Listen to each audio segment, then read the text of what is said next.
নরেন্দ্র মোদী সম্বন্ধে ববি হাকিম কি বলছে, আপনাদের পান্ডেশ্বর এমপি এমএলএ কি বলছে? এদেরকে এক ঘরে করা উচিত। এরা সমাজ বিরোধী, এরা দেশ বিরোধী। ওরা ভাবছে একবার ভোটে জিতে গেছে তো রাজা হয়ে গেছে, যা ইচ্ছা বলবে। ভারতের জনতা এত বোকা নয়। দেখুন কংগ্রেসকে কি করেছে, লাইনের বাইরে বসিয়ে দিয়েছে এক্সট্রা প্লেয়ার।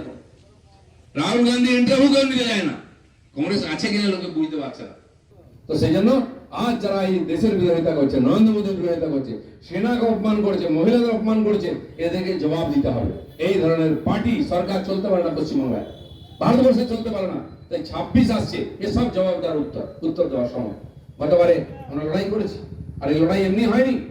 200-250 জন কর্মীকে হত্যা করেছে ওরা। তারপরে মানুষ আমাদের আশীর্বাদ করেছে। আপনারা এখানে এমএলএ কে জিতিয়েছেন, আমাদের লক্ষণদা 77 এমএলএ জিতেছি আমরা, পার্লামেন্টেও জিতিয়েছেন আপনারা, বারবার জেতাচ্ছেন। সেজন্য পরিবর্তন চাই। এবারে লড়াই হবে 26-এ এই সরকারকে উপরে ফেলে দেওয়া, এই সমাজ বিরোধীদের, এই দুর্নীতিদের, ভ্রষ্টাচারীদের উপরে ফেলে দেওয়া, বাংলাকে কলঙ্ক মুক্ত করা, হিংসা মুক্ত করা।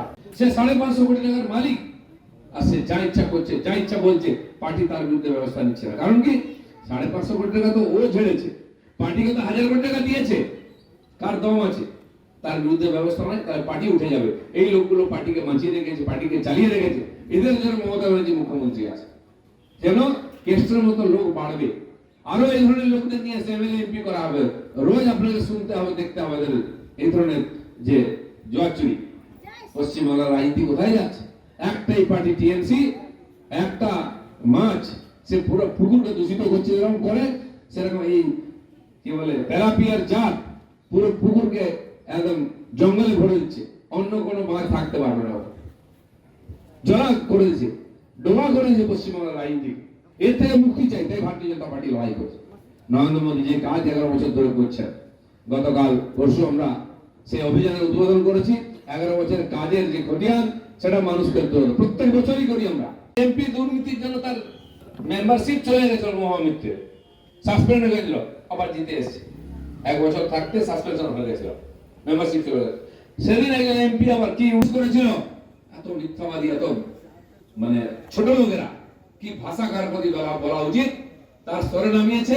কোর্ট রায় দিয়েছে, ওই ওদের এমপি গুজরাট থেকে কি হয়েছে, কি নাম, সাকের, 50 লক্ষ টাকা তাকে কোর্ট ফাইন করেছে, এবং তার অর্ধেক বেতন কেটে নিয়ে যে মহিলাকে অপমান করেছে তাকে দেওয়া হবে। ভাবুন কিরকম ছোট লোক, অসভ্য। তাহলে লজ্জাও নেই, যা পাচ্ছে মুখে যাকে ইচ্ছা বলেছে। আর বলবে না কেন, মুখ্যমন্ত্রী নিজে যে ভাষা প্রয়োগ করছে, যা ইচ্ছা করছে, কেন্দ্রীয় প্রকল্পের সব নাম পাল্টাচ্ছে। যে অপারেশন সিন্দুর, যার নামেতে আমাদের সেনারা পরাক্রম দেখিয়ে পাকিস্তানের নাক ভেঙে দিয়েছে, দাঁত ভেঙেছে, কোমর ভেঙে দিয়েছে। সারা দুনিয়াতে পাকিস্তানের যে আসল চরিত্র উদ্বোধন হয়ে গেছে। আমাদের পার্লামেন্টের এমপিরা গিয়ে সারা দুনিয়ার দেশে দেশে পাকিস্তান আসল চরিত্র তুলে ধরলেন, ভারত কিভাবে জবাব দিয়েছে এটাও বলে এসছে। তার মধ্যে টিএমসির নেতারাও ছিলেন, সিপিএম কংগ্রেসের নেতারাও ছিলেন।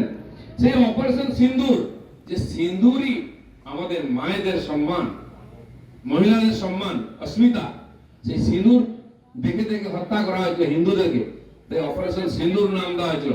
সেই সিন্দুরের অপমান মমতা ব্যানার্জি করেছেন মহিলা হিসাবে, সিন্দুরটাই তুলে দিয়েছেন বিধানসভা প্রস্তাব থেকে। লড়াই তো হচ্ছে সিঁদুরের জন্য, আপনি সিঁদুর তুলে দিলেন, আপনি মহিলাদের সম্মানের কথা বলছেন। আপনার কাছে আপনাদের নেতাদের, আপনাদের মুখে মহিলাদের সম্মান আর শোভা পায় না।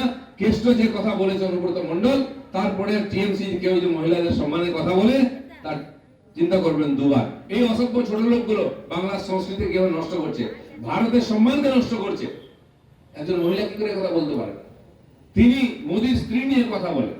আর যখন এই মহিলাদের সম্মান দেওয়ার জন্য আমাদের সরকার এই ধরনের অভিযান নিয়েছে, বিশ্ববিখ্যাত নাম সারা দুনিয়াতে ছড়িয়ে গেছে অপারেশন সিন্দুর, পশ্চিমবাংলার বিধানসভায় সে নাম তুলে দেওয়া হচ্ছে। কি ধরনের ওঝা রাজনীতি! পশ্চিমবঙ্গের মানুষকে বুঝতে হবে কোথায় যাচ্ছে।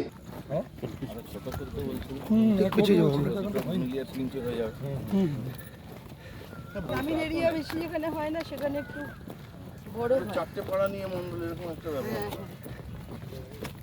গ্রামীণ এলাকায় বুথটা বেশিও হয়। ওরা যখন বলে 18টা বুথ, এসডি অফিসে একজন আধিকারিক, উনি হচ্ছেন ডিজাস্টার ম্যানেজার। ওনার ড্রাইভার আমাকে অনেক কিছু বলেছিলেন। সকালবেলা টোটোটাতে পৌঁছলাম না, ওই টোটোওয়ালাটা মুসলিম, সেও পর্যন্ত টেনশন করছে কি জানি কি হবে। ওকে তো বুঝতে দেননি যে আমি কাউন্ট থেকে যাচ্ছি বা আমি বিজেপি। ও ওর কথাতেও বুঝলাম ও টেনশনে ছিল